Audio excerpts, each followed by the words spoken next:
Bonjour tout le monde, nous allons continuer de le même sens, mais cette fois-ci, nous allons essayer d'expliquer la méthode selon laquelle on peut bien mettre un objet, que ce soit une image ou bien un texte ou mouvement, selon une trajectoire bien déterminée. Et bien sûr, tout cela à travers le fameux logiciel Adobe Flash.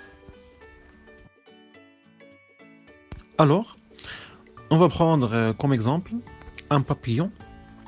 Et bien sûr, ce sera très difficile de la dessiner à travers les outils mis à notre disposition par Adobe Flash, mais on peut tout simplement l'importer à partir de nos documents déjà téléchargés par le navigateur.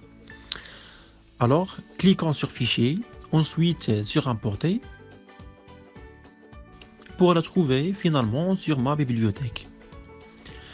Donc, on peut la déplacer sur la page vierge ou l'atelier.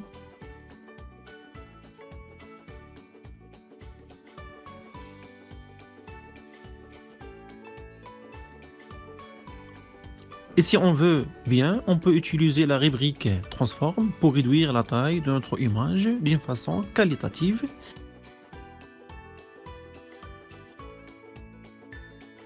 Ou on peut bien faire ça pour modifier la taille d'une façon bien déterminée, ça veut dire quantitative.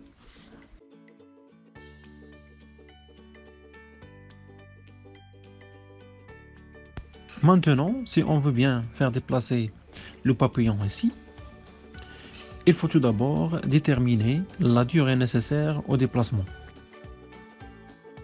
On trouve là, comme vous voyez, que notre produit final aura une vitesse de 20 images par seconde. Alors, pour un mouvement de 2 secondes, il faut choisir ici 40, ou bien choisir 60 pour un mouvement de 3 secondes. On va prendre seulement 2 secondes, ça sera très suffisant.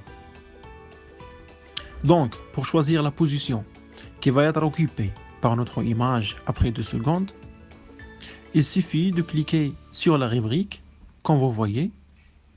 Après, il faut déterminer la position finale qu'on veut, par exemple ici.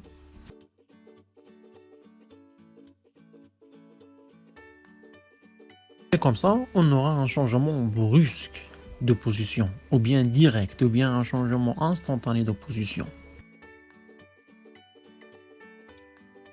Et pour réaliser un mouvement où le changement de position se fait lentement, se fait petit à petit, il suffit de cliquer sur la rubrique Create Classic Twin. Et pour tester notre résultat, cliquons sur Control, ensuite Test My Scene. Alors, comme vous voyez très bien, le mouvement se fait d'une position à une autre, d'une façon lentement et durable. Et pour changer la vitesse du mouvement, on peut choisir, comme vous voyez toujours, 40 images par seconde, et voilà. Ou bien, on peut choisir 30 images par seconde pour diminuer la vitesse.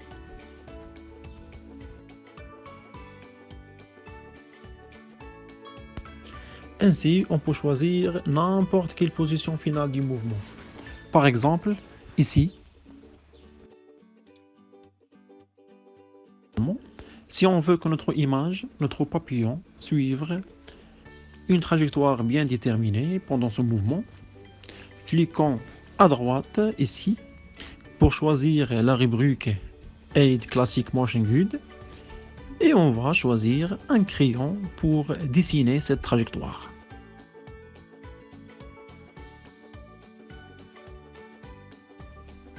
Et maintenant, il suffit de déterminer la position initiale et la position finale.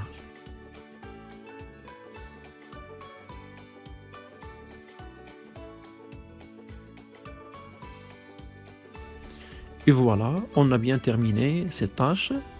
Espérons que ça c'était très clair. Merci.